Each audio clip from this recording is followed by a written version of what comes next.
ការបង្ហាញជូននៅលេវត្តទាំងមួយនេះដែលមានវាច្រើនក្នុងហ្នឹងបាទដែលវាជាពហុមុខគ្នាហើយក្នុងនោះវាបង្ហាញគីឡូវ៉ាត់ម៉ោងគីឡូភ្លើងរបស់យើងបាទវ៉ុលអំពែហើយនេះបង្ហាញចរន្តជ្រាបចរន្តណាបើសិនជាយើងមានបញ្ហាឆ្លងអីចឹងវាបង្ហាញទៅនៅឃើញនេះតែបើអត់មានបញ្ហាឆ្លងទេគឺ00បែបចេះអញ្ចឹងណាបាទ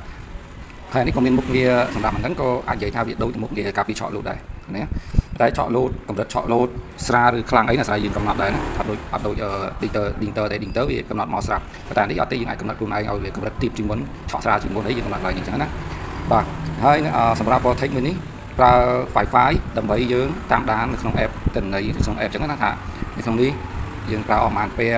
ប្រើអស់ប្រហែលគីឡូក្នុងមួយថ្ងៃយើងបង្ហាញទិន្នន័យក្នុងនេះអញ្ចឹងណាកម្មវិធីដែលមានគឺមានពីរនេះមួយនេះប្រើមួយណាក៏បានដែរ Smart Leap ពីមួយក៏ទូយ៉ាងនេះពីរនេះគឺដូចគ្នាពីរហ្នឹងណាបាទ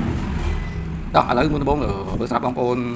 យកទៅគឺត្រូវតែយើងសេរីវាសិនណាកុំមុនយើងអាចសេរីនៅក្នុងនេះបានក្នុង app បានតែឥឡូវវា update យើងមកឲ្យយើងសេរីក្នុងនេះបានអញ្ចឹងយើងឥឡូវយើងសេរីពីនេះមកឲ្យទៅធ្វើតាមខ្ញុំមកនេះស្កតកន្លែងសិនស្កតឲ្យជាប់សិនមក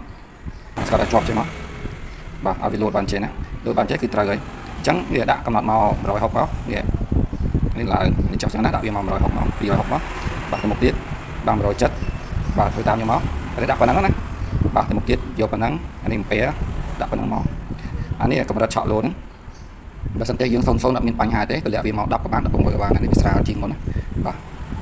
យកប៉ុណ្ណឹងមកហើយទៅមុខទៀតសិតមកបាទនេះគុំលេងមួយវាបាទបាច់លេងមួយទេនេះដាក់ប៉ុណ្ណឹងមកបាទនេះអានេះបើជួយល្អតម្លាក់វាទៀតមកបាទ7បាន5ក៏បានដែរបាទទៅមុខទៀតបាទប៉ុណ្ណឹងហើយអានេះគីឡូវ៉ាត់ម៉ោងបាទយកប៉ុណ្ណឹងមកបាទប៉ុណ្ណឹងមកគឺប្រើបានហើយមកញ៉ៃចានគឺធ្វើតាមខ្ញុំវិញមកហើយរបៀបសិតបាទសិតក្នុង app ពីនឹងចូលមួយណាក៏បានដែរចូលនេះបាទជាមួយ set up ជាមួយនឹងធ្វើការ set up បងប្អូនចេះហើយ set up នៅក្នុងហ្នឹងវាត្រូវការ email លេខទូរស័ព្ទហ្នឹងទេតែបងប្អូនមានស្រាប់គាត់ឲ្យ email តែ password ទៅគឺបានហើយរបៀប set up បងប្អូនចេះហើយហ្នឹងបាទអញ្ចឹងធ្វើការបង្ហាញជូនទេពេលដែលលុបចូលហើយយើងចុចកន្លែងបូកនេះសញ្ញាបូកមកមុនបងបងប្អូនត្រូវបើកBluetooth សិនមកបាទបើក Bluetooth ហើយបងប្អូននេះបងប្អូនសម្លឹងមើលនេះបើសិនជាភ្លើងវាលោតថ្កឹងអញ្ចឹងអត់យកជាការទេតែបងប្អូនស្កត់ឲ្យជាប់មកដើម្បីឲ្យវាលោកផ្លែលឿនណាអាហ្នឹងត្រូវហើយញ៉ៅចេញបាច់ចេះណាបាទបាច់ចេះហើយបាទបាច់ចេះហើយបងប្អូនចូលកន្លែងនេះបាទហើយចុចកន្លែងពាក្យ add device មកបាទហើយវានឹង scan ជាប់ហើយណាវានឹងឲ្យ scan ជាប់ហើយចឹងបងប្អូនចុចលើនេះមកបាទ Wi-Fi របស់យើង password Wi-Fi ទៅយើងហ្នឹងអញ្ចឹងដល់ប៉ុណ្ណឹងមកនៅពេលនេះវា scan ជាប់ហើយនៅពេលដែល scan ជាប់ក្នុង app នេះបងប្អូននៅពេលដែលចេញក្រោយយើងមិនបាច់នេះបានយើងប្រើ 3G យើងធម្មតាយើងប្រើតែ 3G ក៏យើងអាចគ្រប់គ្រងលើនេះបានហើយអានេះលើកលែងអានេះយើងត្រូវដាក់ Wi-Fi នៅផ្ទះរបស់យើងបាទនេះជាប់ហើយគ្រាជាប់ហើយគ្រីកហើយវាដាំមកបាទហើយចេញតម្រងបានចេះបាទតម្រងបានចេះឃើញទេអញ្ចឹងអានេះអំពែបាទគីឡូវ៉ាត់ម៉ោងអានេះវ៉ាត់វ៉ាត់បងប្អូនមិនមែនវ៉ាត់ម៉ោងគឺវ៉ាត់គិតជាវ៉ាត់វិញហ្នឹងហើយប្រហែលវ៉ាត់នេះវ៉ុល